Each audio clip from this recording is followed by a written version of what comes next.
Day special. नमस्कार, let's mic में आपका स्वागत है। डे स्पेशल के साथ मैं राखी जैन। 18 जनवरी उस लेखक की याद का दिन है जिसकी कलम बिजली सी तेज, आग सी बेचैन और सच सी निर्मम थी। आज पुण्यतिथि है सादत हसन मंटो की, एक ऐसे कथाकार की जिसने समाज की चमक दमक को नहीं, उसकी दरारों और अंधेरों को लिखा, जिसने इंसान को उसके खालिस रूप में देखा, बिना नकाब, बिना शर्म और बिना झूठ। मंटो केवल लेखक नहीं थे, उन घावों के बयानकार थे जिन्हें इतिहास अक्सर छुपा देता है। मंटो का जन्म 1912 में पंजाब में हुआ। उर्दू साहित्य के परिदृश्य में आते ही उन्होंने साबित कर दिया कि वो परंपरा को दोहराने नहीं आए हैं। उनकी कहानियों में महफिलों की नफासत नहीं, सड़कों की धड़कन थी।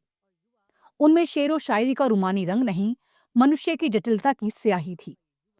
वो कहते थे, मैं अपने अफसाने बेहतरीन समाज के लिए नहीं लिखता, उसके लिए लिखता हूं जो समाज की बदनसीबी है। मंटो के लेखन का असली मोड़ आया विभाजन के दौर में। वह समय इतिहास का कलंक था, जब धरती दो हिस्सों में बटी और दिल लाख टुकड़ों में, खून मिट्टी में मिला और लोग पहचान की खातिर एक दूसरे का अंत करने पर उतारू हो गए। मंटो ने इस समय को केवल देखा नहीं, वो इसके भीतर से गुजरे, जैसे कोई आदमी आधे जले भर्राए शहर से निकल रहा हो। यही वजह है कि उनकी कहानियों में विभाजन सिर्फ घटना नहीं, घाव है। तोबा टेक सिंह उनकी वो कहानी है जो भारत पाक बंटवारे को एक मानसिक अस्पताल की दीवारों के बीच से दिखाती है।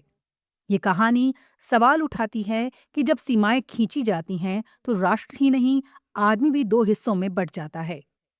बिशन सिंह उस इंसान का नाम है जो पागल नहीं बल्कि समय के पागलपन का शिकार है।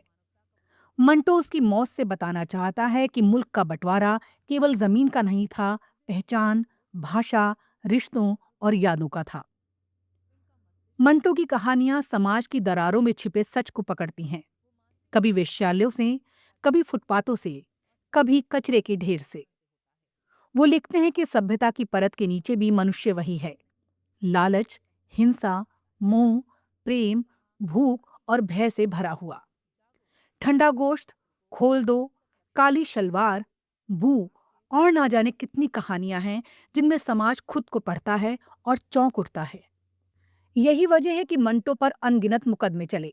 उनका अपराध बस इतना था कि उन्होंने वो लिखा जो देखते थे पर दिखाना नहीं चाहते थे।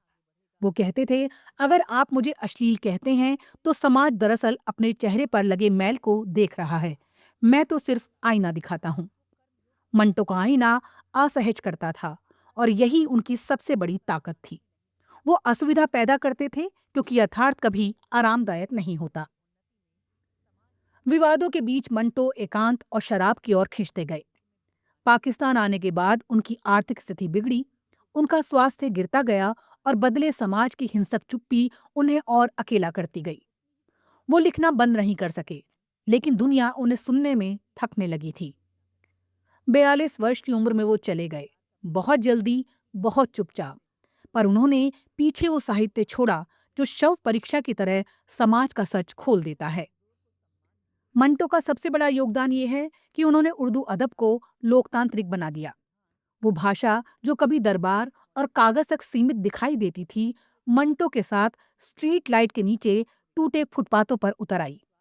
उन्होंने साबित किया कि साहित्य की असल कहानी वही है जो जीवन में बह रही है, चाहे वो कितनी ही बदरंग और ऊबड़ खाबड़ क्यों ना लगे।